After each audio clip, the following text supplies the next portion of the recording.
today we're asking an important question. What's the cost of innovation? I'm not talking about physical price, but the long-term cost of making a decision and being forced to stick to it. 2 years after Lenovo-owned Motorola unveiled the modular Moto Z with its line of snap-on Moto mods that add everything from portable projectors to booming speakers to useful batteries, we have the Z3 Play, which, despite a larger 6-inch screen, retains most of the qualities of its predecessor, the Z2 Play. And it has to. That's the cost of supporting Moto mods for a third year.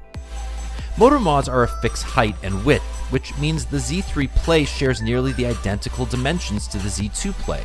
It's tall but not unwieldy, and narrow enough to palm but not use comfortably in one hand.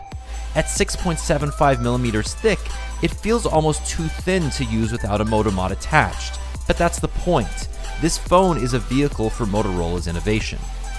Motorola did what it could with its self-imposed constraints though, stretching the 1080p AMOLED screen to 6 inches with a modern 2:1 aspect ratio, reducing bezel in the process, and knocking the fingerprint sensor off the front. But whereas most companies would move said fingerprint sensor to the back of the phone, the cost of innovation strikes again here, forcing Motorola to either get rid of it altogether, which isn't an option right now, or move it, Sony style, to the side of the phone.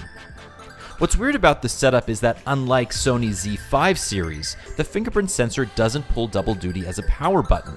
That button has been punted to the left side of the phone, a strange and potentially problematic decision given that it's the only way to shut off the screen.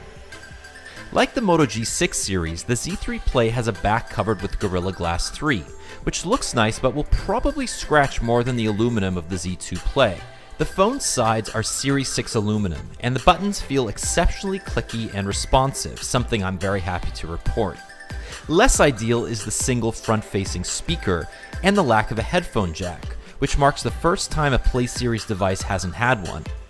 Given that last year's Z2 Play, which was a 0.5mm thinner, retained the popular jack, the removal is definitely a disappointment. Even more so because the 3000 mAh battery isn't any larger this time around. So the phone is slightly thicker than its predecessor but has the same amount of battery. So why does Motorola promise better battery life? Because the Snapdragon 636 inside the phone is more efficient, in addition to being more powerful. And Motorola's build of Android 8.1 Oreo is as lightweight as ever. This year, the phone comes standard with 4 gigs of RAM and either 32 or 64 gigs of storage. And along with the new processor comes support for faster 600 megabit per second download speeds and better handling of dual cameras. Let's talk about those dual cameras because they're the only other big hardware change to the Play line this year. The primary is still the same as last year, a 12 megapixel sensor with 1.4 micron pixels and a fast f1.7 lens. So we already know a few things about it. It does pretty well in daylight and pretty bad in low light. Motorola says we should see some low-light improvements this year thanks to the improved image signal processor in the Snapdragon 636, but without optical image stabilization, I'm not holding out much hope.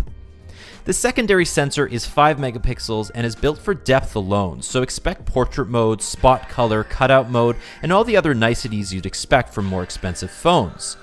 Based on early tests though, Motorola's edge detection algorithms still aren't great, but they are better than last year.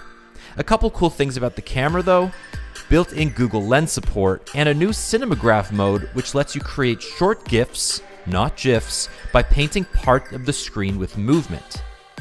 The selfie camera is also getting an upgrade with a larger 8 megapixel sensor and a wide 84-degree f2.0 lens. From a software perspective, this is the same Moto experience you know and love. Well, at least I love it. Moto Display is still the most useful example of an ambient display on a smartphone, and Motorola's suite of gestures and actions, like twist to enter the camera or chop for flashlight, are augmented by new ones like a powerful 3-finger tap screenshot editor. But perhaps the most significant change is the now digital version of Motorola's one-button nav, which until now has relied on the presence of a front-facing fingerprint sensor. Available as an opt-in, the new One Nav feels incredibly natural, mimicking Oreo's traditional navigation buttons with swipes, a swipe left for back, swipe right for multitasking, a tap for home, and a long tap for Google Assistant. It's intuitive and fun, but it's unclear whether Motorola will abandon the project when Google releases Android P with its own native gesture navigation. So that's the story of the Moto Z3 Play. It's not a huge change from the Z2 Play, but at $499, it's no more expensive either, and every box comes with a 2220 mAh Moto Mod battery, which is thin and light and should extend uptime by a few hours. But when devices like the OnePlus 6 cost just $30 more and wipe the pants off the Moto Z3 Play's spec sheet, it's hard to know who this product is for. And while Motorola typically distributes at carriers around the world, the bad news is that it's only coming to Sprint and US Cellular in the US, which means longtime partner Verizon didn't see the point in stocking it this year.